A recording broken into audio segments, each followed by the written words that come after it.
નમસ્કાર, પ્રણામ મિત્રો. જય માતાજી, જય શ્રી કૃષ્ણ મિત્રો. આજની વાર્તા સામાજિક અને સમજવા જેવી છે, તો અંત સુધી સાંભળવા નમ્ર વિનંતી છે. તો ચાલો શરૂ કરીએ. પલંગ ઉપર નિશ્રિત પડેલા શાંતુબેન શૂન્ય અવકાશમાં જોતા જોતા કંઈક વિચારી રહ્યા હતા.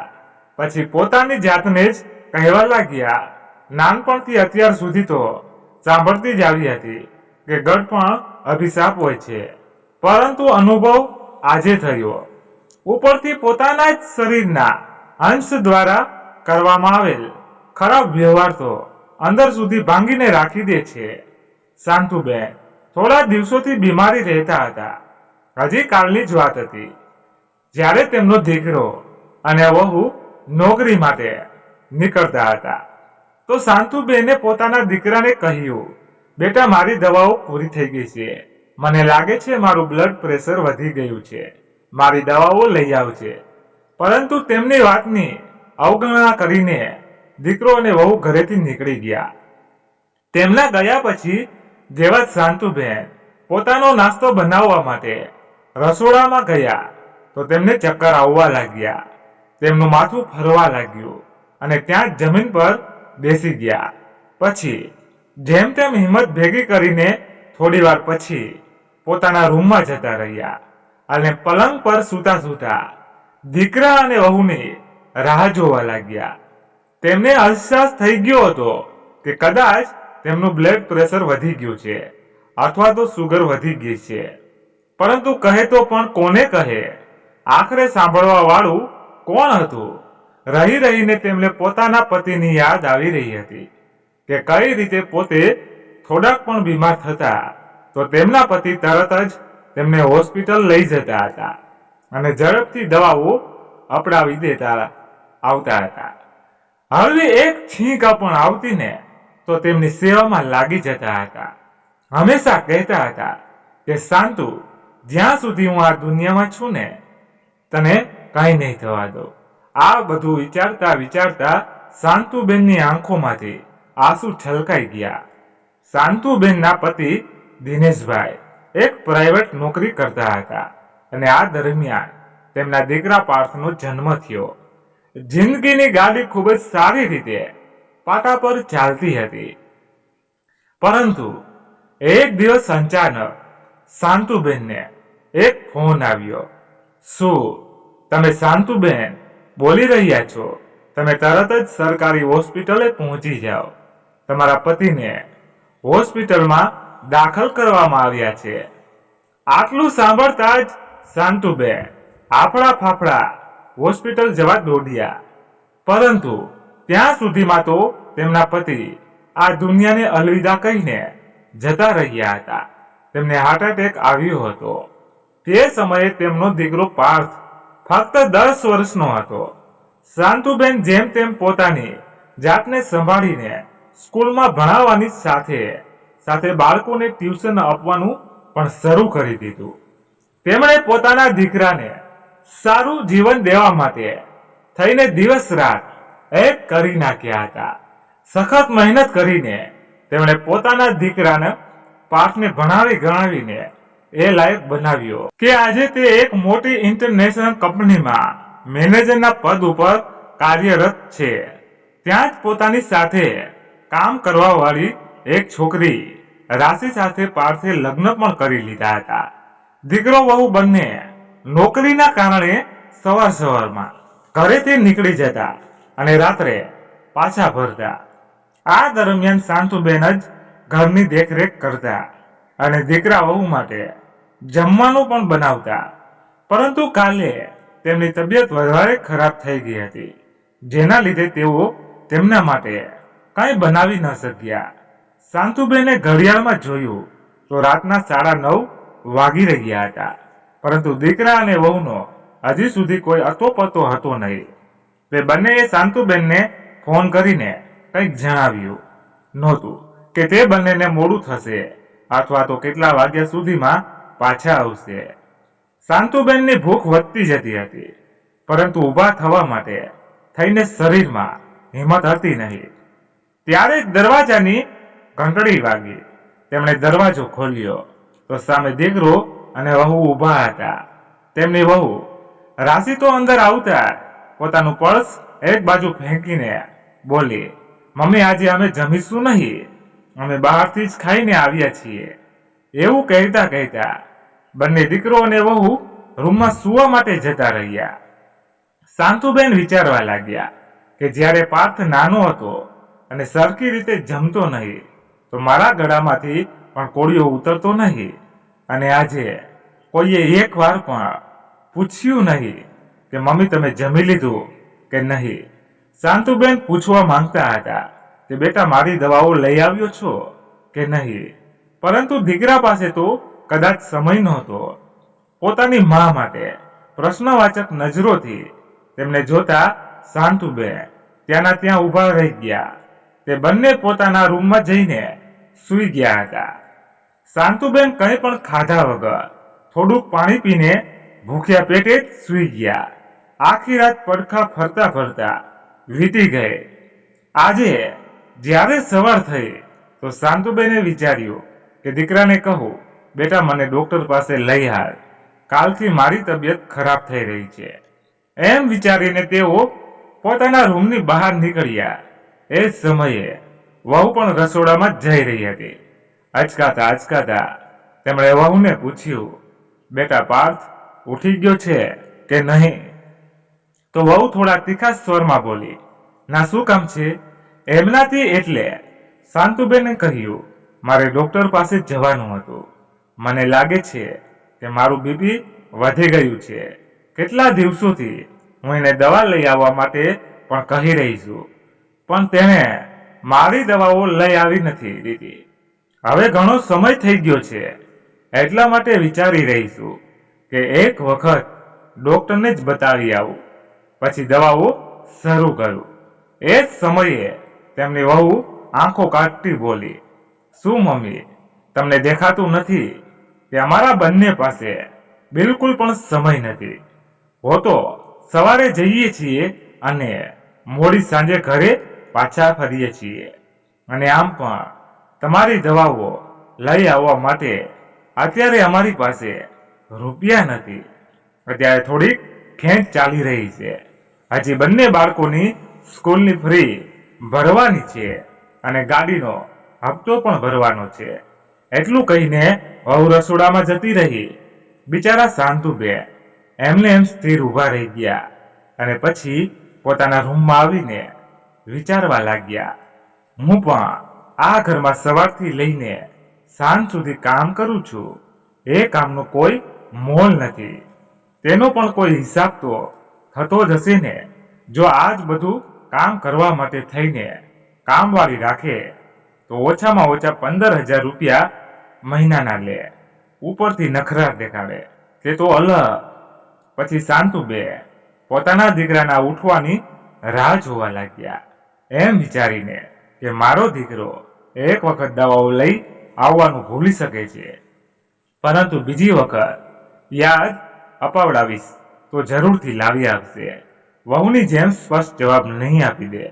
હજી શાંતુબેન આ વિચારી જ રહ્યા હતા કે તેમના દીકરા પાર્થનો અવાજ આવ્યો, મમ્મી જરાક ચા તો બનાવીને લઈ આવો. દીકરાનો અવાજ સાંભળીને શાંતુબેન ચા બનાવવા માટે જતા રહ્યા અને એક કપમાં ચા કાઢીને બાલ્કનીમાં ખુરશી પર બેઠેલા પાર્થને દેવા માટે જતા રહ્યા. પાર્થ તે સમયે મોબાઈલ ઉપર વિડીયો જોઈ રહ્યો હતો. ચાનો કપ આપતા શાંતુબેન બોલ્યા, બેટા જો તારી પાસે થોડો સમય હોય તો મને ડોક્ટર પાસે લઈ હાલ. કાલથી મારી તબિયત એટલી વધારે ખરાબ થઈ રહી છે કે 2 વખત તો ચક્કર ખાઈને પડતા પડતા બચી ગઈશું. માની આ વાત સાંભળીને પાર્થ તરત જ બોલ્યો, અરે મમ્મી તમારા નાટક તો ખતમ જ નથી થતા. આ ઉંમરમાં થોડા ઘણા ચક્કર તો આવે, અને મારે તો આમ પણ આજે જલ્દી નોકરી પર જવાનું છે. મરવાનો પણ સમય નથી મારી પાસે. અને તમને વળી શું થયું છે? સારા એવા હરતા ફરતા તો નજર આવી રહ્યા છો. જલ્દીથી અમારા બંને માટે નાસ્તો બનાવી દો, નહીતર મોડું થઈ જશે. પોતાના દીકરાના મોઢે આવી વાતો સાંભળીને શાંતિબેનની આંખોમાં આંસુ આવી ગયા. એ જ સમયે તેમની વહુ રાશિનો અવાજ આવ્યો. અરે મમ્મી, ક્યાં રહી ગયા? અહીં અમારી નોકરી પર જવા માટે મોડું થઈ રહ્યું છે અને તમે ત્યાં બાલ્કનીમાં ઊભા ઊભા હવા ખાઈ રહ્યા છો. જલ્દીથી નાસ્તો બનાવો. વહુનો તીક્ષ્ણ અવાજ સાંભળીને શાંતુબેન ચૂપચાપ રસોડામાં જઈને નાસ્તો બનાવવા લાગ્યા. હજી એક પરોઠું જ બનાવ્યું હતું કે તેમના કાનમાં અવાજ પડ્યો. અરે પાર્થ, તમને તો ખબર છે મારી બહેનના લગ્ન નજીક આવી રહ્યા છે.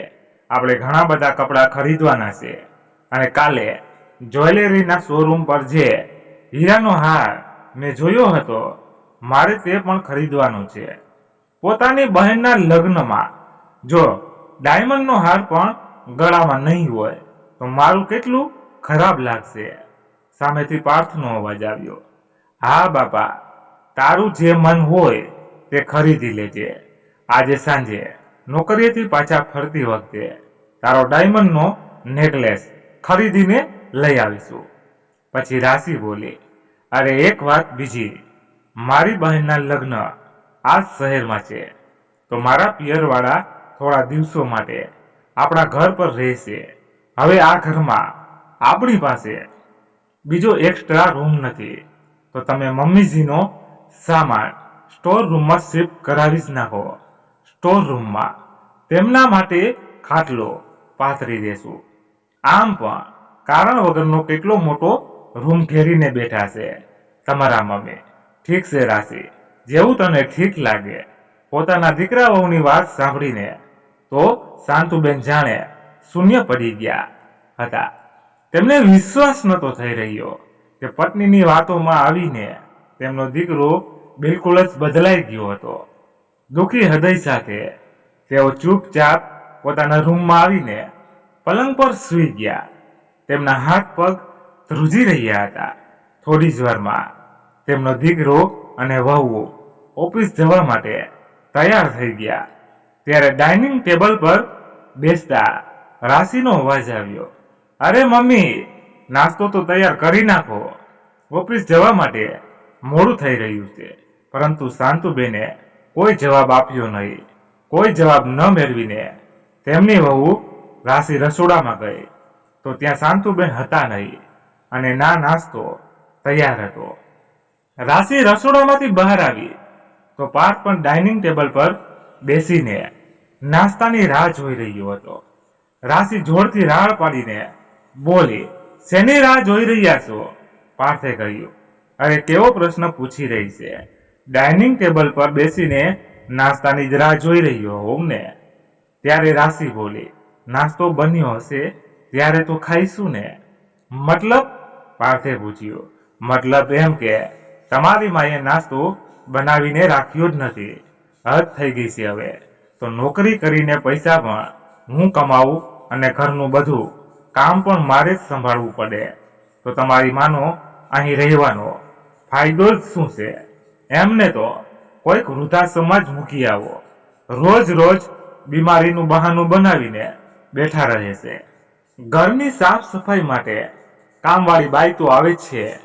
હવે એમનાથી શું 2 વખતનું જમવાનું અને વાસણનું કામ પણ નથી સહી શકતું. જ્યારે જુઓ ત્યારે પલંગ પર પડ્યા જ રહે છે. આટલું સાંભળવાની જ વાર હતી કે પાર્થ ગુસ્સામાં સીધો શાંતુબેનના રૂમમાં ગયો અને ખીજાઈને બોલ્યો, આ શું છે મમ્મી? તમે નાસ્તો કેમ નથી બનાવ્યો?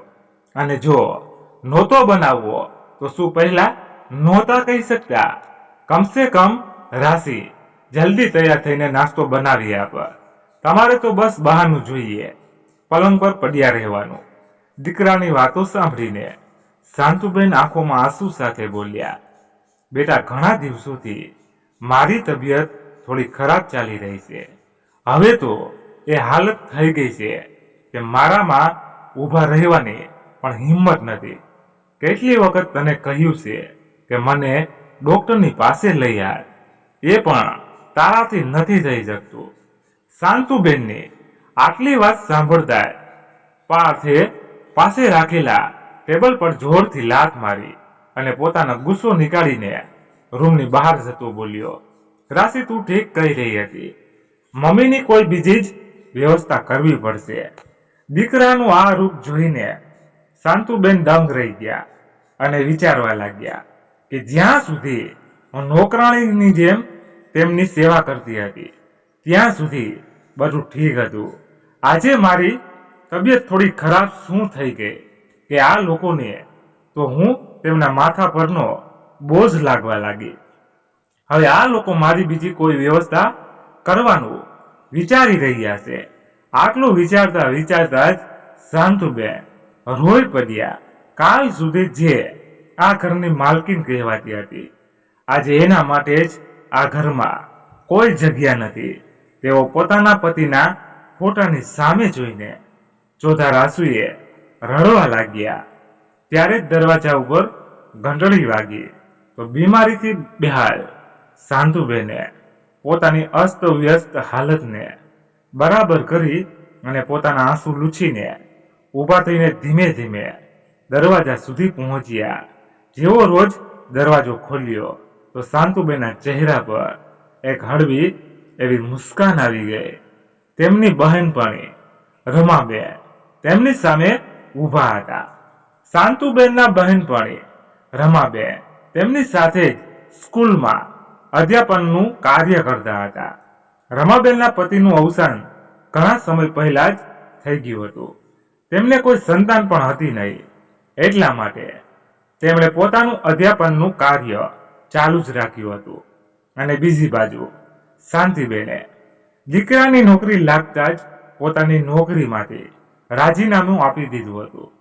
શાંતુબેન પોતાની બહેનપણી રમાબેનને અચાનક જોઈને હેરાન રહી ગયા અને કહેવા લાગ્યા, અરે રમા, તું અચાનક અહીં કઈ રીતે?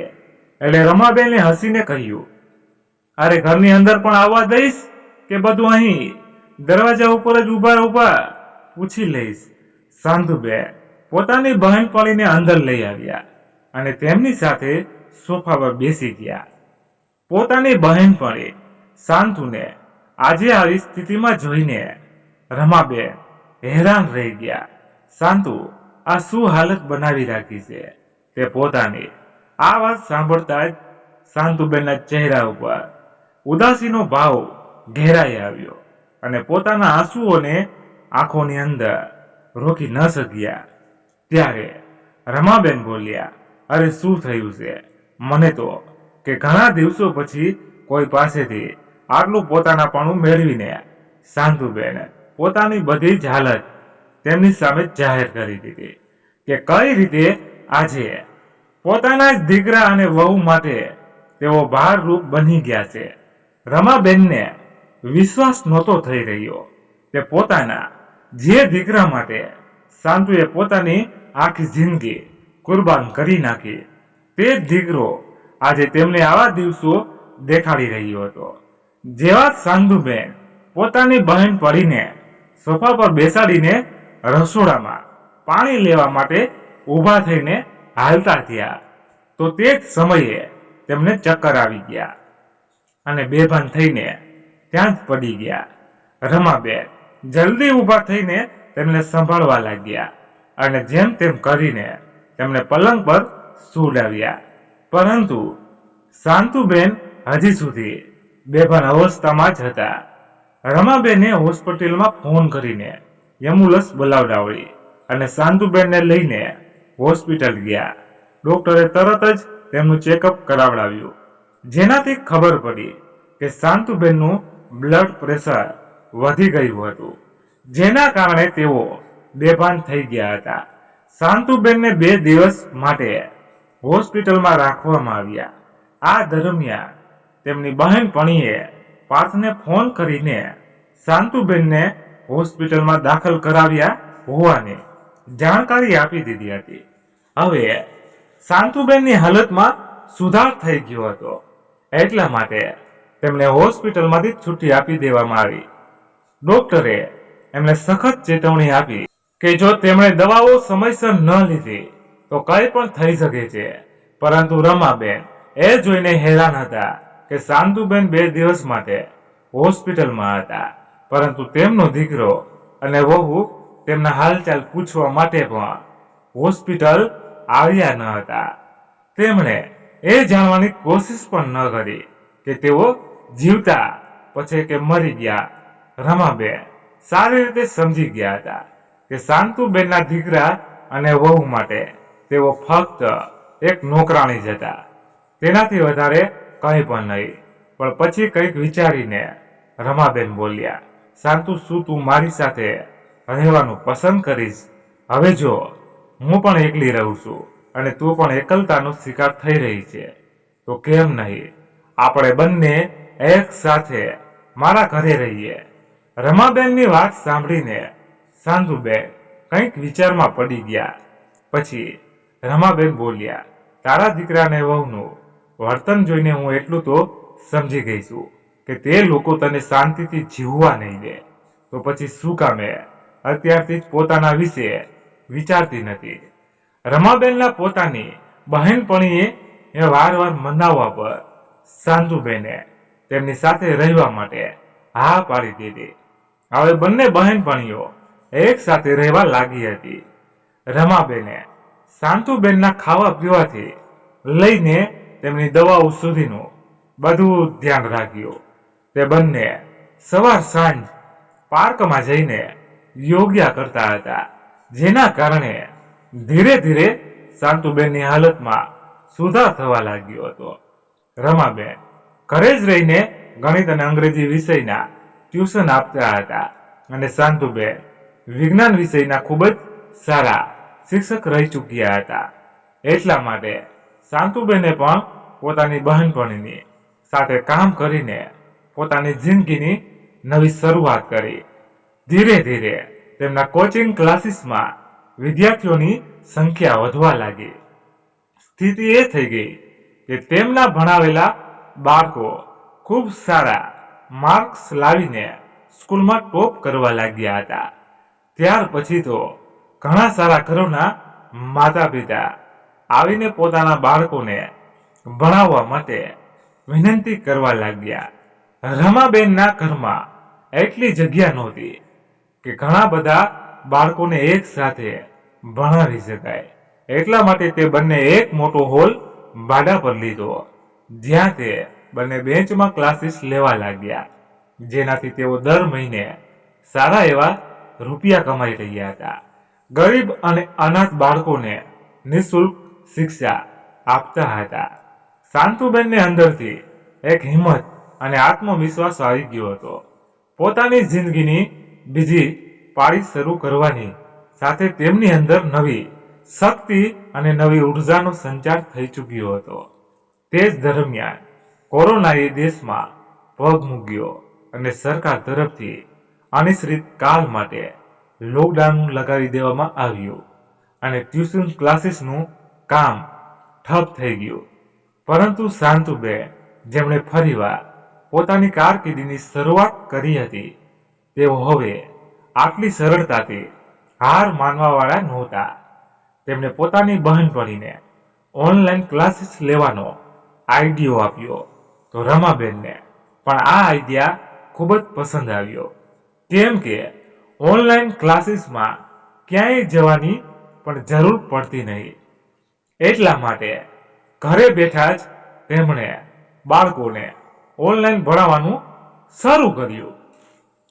ઓનલાઈન ક્લાસીસ લેવાના કારણે તેમના ટ્યુશનનું કામ ઘણું વધારે વિસ્તૃત થઈ ગયું. કેમ કે હવે તો વિદેશમાં રહેવાવાળા બાળકો પણ તેમના ક્લાસીસ અટેન્ડ કરવા લાગ્યા હતા. ઓનલાઈન ક્લાસીસમાં તેઓ જે કંઈ પણ ભણાવતા હતા તેનો વિડીયો બનાવીને ઇન્ટરનેટ ઉપર પોસ્ટ કરવાનું શરૂ કરી દીધું. હવે તેમની એટલી આવક થઈ રહી હતી કે જેની તે બંને ક્યારેય કલ્પના પણ કરી નહોતી. ગઢપણમાં એટલી જરૂરત તો તેમની હતી પણ નહીં કે આટલા રૂપિયા પોતાના ઉપર ખર્ચ કરી શકે. રમાબેન અને શાંતુબેન બંને અને ખૂબ જ સારી રીતે જાણતા હતા કે વૃદ્ધાશ્રમમાં એકલતાની પીડા કેટલી દુઃખદાયી હોય છે. એટલા માટે તેમણે પોતાની આવકનો થોડોક ભાગ વૃદ્ધ લોકો ઉપર ખર્ચ કરવાનો નિર્ણય લીધો. તેમણે સમાજસેવી સંસ્થાની મદદથી એક વૃદ્ધાશ્રમની સ્થાપના કરી. ધીરે ધીરે તેમની સાથે અન્ય સમાજસેવી સંસ્થાઓ પણ જોડાઈ ગઈ. હવે તેમને જીવનનો ઉદ્દેશ્ય મળી ગયો હતો. પોતાની નાની નાની કોશિશોથી તેમણે ખૂબ જ મોટા મોટા કામ કરી દેખાડ્યા. ફક્ત 1 વર્ષમાં દીકરા અને વહુથી દબાઈને રહેવાવાળા શાંતુબેન આજે એક પ્રખ્યાત સમાજ સેવિકાના રૂપમાં પરિવર્તન થઈ ગયા હતા. કોઈ સમાજસેવી સંસ્થાઓએ તેમની નિસ્વાર્થ સેવાને જોઈને તેમને સન્માનિત કર્યા. રહી રહીને પોતાના દીકરાને યાદ કરીને શાંતુબેનની આંખોમાં આંસુ આવી જતા, પરંતુ તેમણે ક્યારેય પોતાની જાતને કમજોર પડવા દીધી નહીં. એક દિવસ તેમની પાસે એક સરકારી પત્ર આવ્યો, જેમાં લખ્યું હતું કે રમાબેન અને શાંતુબેનને સમાજમાં તેમના યોગદાનને જોતા સરકાર દ્વારા મોટા પુરસ્કારથી સન્માનિત કરવામાં આવશે. આ પત્ર વાંચીને બંને બહેનપણીઓ ખૂબ જ ખુશ થઈ ગઈ. ધીરે ધીરે આ વાત આખા શહેરમાં આગની જેમ ફેલાઈ ગઈ. અહીં કોરોના કાળ દરમિયાન ઘણા લોકોની નોકરીઓ જતી રહી હતી, જેમાં શાંતુબેનનો દીકરો અને વહુ પણ હતા. હવે ઘર ખર્ચ કરવા માટે પણ તેમની પાસે રૂપિયા હતા નહીં. રૂપિયાની તંગીના કારણે બંને પતિ પત્ની અંદરો અંદર લડવા ઝઘડવા લાગ્યા. જેટલી પણ બચત તેમણે આજ સુધી કરી હતી 2-3 મહિનામાં જ ખર્ચ થઈ ગઈ અને લાખ પ્રયત્ન કરવા છતાં પણ તેમને ક્યાંય બીજે નોકરી મળી રહી નહોતી. શાંતુબેનની વહુએ છાપામાં આ સમાચાર વાંચ્યા અને સાથે જ પોતાની સાસુનો ફોટો જોયો તો તેનું માથું ચકરાઈ ગયું કે તેની સાસુ આટલી વધારે ચર્ચિત કઈ રીતે થઈ ગઈ. જ્યારે આખી ખબર વાંચી તો તેની હેરાનીનું ઠેકાણું ના રહ્યું. તેણે તરત જ પોતાના પતિ પાર્થને આ સમાચાર દેખાડ્યા. પાર્થને તો જાણે પોતાની આંખો પર વિશ્વાસ જ નહોતો થયો. પછી રાશિ પાર્થને કહેવા લાગી, અરે તમારી માં આટલું કમાઈ રહી, આટલો ખર્ચ થોડી ન કરતી હશે.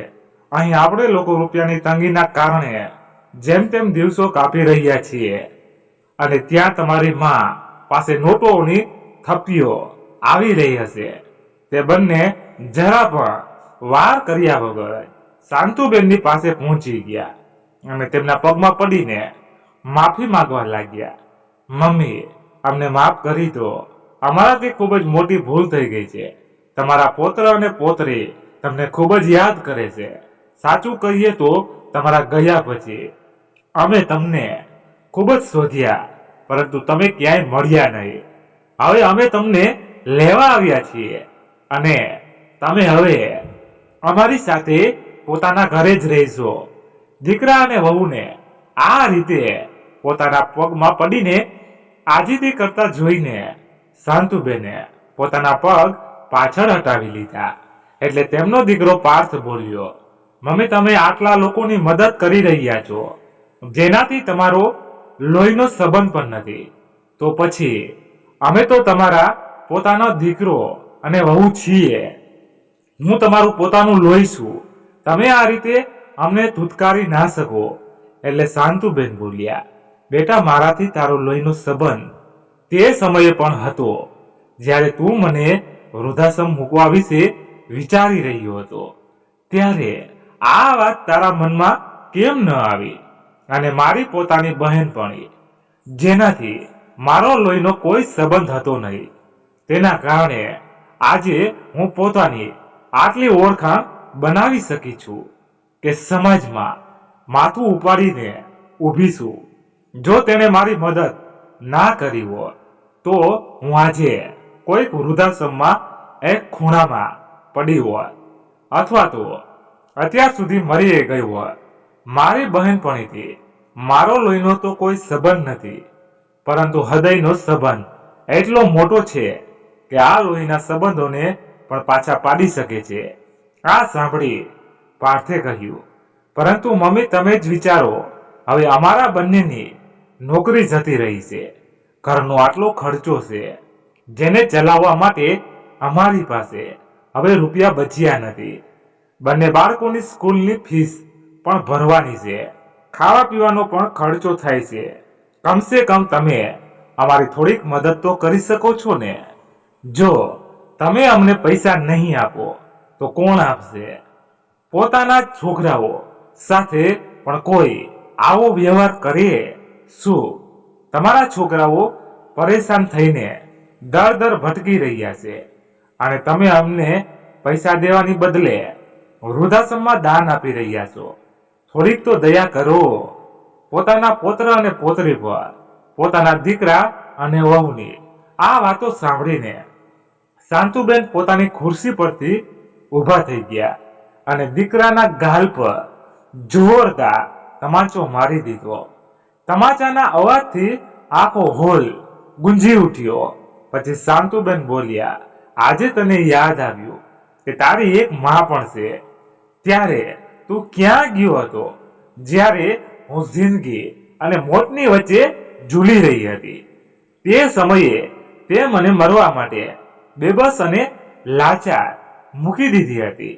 પોતાની પત્નીને ડાયમંડનો હાર અપાવવા માટે થઈને તારી પાસે રૂપિયા હતા, નવા નવા કપડાં ખરીદવા માટે પણ તારી પાસે રૂપિયા હતા, પરંતુ પોતાની આ વૃદ્ધ માને દવાઓ અપાવવા માટે તારી પાસે રૂપિયા નહોતા. અને આજે તું મને મારી ફરજ યાદ અપાવડાવી રહ્યો છે. જે સમયે તારી માં લાચાર હતી તે સમયે તમે બંને વૃદ્ધાશ્રમ મોકલવાની તૈયારી કરી રહ્યા હતા. અરે એક માનું જેટલું અપમાન તમે કર્યું છે ને, એટલું તો કદાચ આજ સુધી કોઈએ પણ નહીં કર્યું હોય. કેટલા અરમાનોથી મેં તને એકલા હાથે ઉછેરીને મોટો કર્યો હતો. પોતાની આખી જિંદગી મેં તારા પર લૂંટાવી દીધી, પણ તે શું કર્યું? મારી સાથે પળ પળ કરીને મરવા માટે છોડી દીધી. મને આજે જ્યારે ભગવાને તને તારા કર્મોની સજા આપી છે, તારી પાસે રૂપિયા નથી રહ્યા, તો આવી ગયા મારી પાસે મને મારી ફરજ યાદ અપાવડાવવા માટે. શું બાળકોની ફરજ નથી હોતી પોતાના વૃદ્ધ માતા પિતાને જોવાની, તેમની સેવા કરવાની, વૃદ્ધાશ્રમમાં તેમના માટે દવાઓ ખરીદવાની? મોટા આવ્યા મને જ્ઞાન દેવા વાળા, અત્યારે ને અત્યારે અહીંથી પાછા જતા રહો, નહીતર પોલીસને ફોન કરીને મને ધમકી આપવાના કેસમાં તમને અંદર કરાવડાવી દઈશ. રમાબેન જે પાછળ ઊભા ઊભા આ બધી વાતો સાંભળી રહ્યા હતા, શાંતુબેનની પાસે આવીને તેમને ખંભા પર હાથ રાખતા કહેવા લાગ્યા, આજે જે નિર્ણય તે લીધો છે ને તેના માટે મને તારા ઉપર ગર્વ છે. તું એકલી નથી. એક વખત છેતરાઈ ચૂકી છો પોતાના બાળકોથી, બીજી વખત સતર્ક રહેવામાં જ સમજદારી છે. દીકરો અને વહુ બંને ચૂપચાપ ઉતરેલું મોઢું લઈને ત્યાંથી નીકળી ગયા. આજે શાંતુબેને પોતાની બહેનપણી રમાબેનની સાથે મળીને પોતાનું કામ અને સમાજ સેવા ચાલુ રાખેલ છે. મિત્રો, આપણા બધાનું જીવન આપણા માતા પિતાની દેન છે. ઈશ્વર દ્વારા આપવામાં આવેલ અનમોલ ઉપહારમાંથી એક આપણા મા બાપ હોય છે. ફક્ત માતા પિતા જ કોઈ પણ પ્રકારની પૂર્વ શરત વગર આપણી દેખભાળ કરે છે તથા પોતે હજારો કષ્ટ સહન કરીને પણ આપણને પગભર થવાને લાયક બનાવે છે. તો આપણું પણ તેમના પ્રત્યે દાતૃત્વ છે કે આપણે પોતાના માતા પિતાનું સન્માન કરીએ અને તેમનું ધ્યાન રાખીએ. કોઈએ બહુ સરસ કહ્યું છે, ભગવાન બધે નહોતો પહોંચી શકતા એટલે તેમણે માં બનાવી. ભગવાનનું બીજું રૂપ છે. માં મમતાની ઊંડી ખાણ છે. માં એ ઘર કોઈ સ્વર્ગથી ઓછું નથી જે ઘરમાં ભગવાનની જેમ પૂજવામાં આવે છે. માં તો માં. મિત્રો, આજની વાર્તા અહીં પૂરી થાય. તમારે શું કહેવું છે એ કોમેન્ટ કરીને જણાવજો. પસંદ આવી હોય ને તો મિત્રો લાઈક કરીને તમારા બધા સગાવાલા મિત્રો સાથે શેર કરજો અને ચેનલને સબસ્ક્રાઇબ કરજો એટલે આવીને આવી નવી વાર્તાઓ તમને સાંભળવા મળતી રહે. ધન્યવાદ. ફરી મળીએ નવી વાર્તા સાથે. ત્યાં સુધી બધા મસ્ત રહો, તંદુરસ્ત રહો. જય માતાજી, જય દ્વારકાધીશ. હર હર મહાદેવ, મહાદેવ, મહાદેવ. જય શ્રી રામ, જય બજરંગ બલી.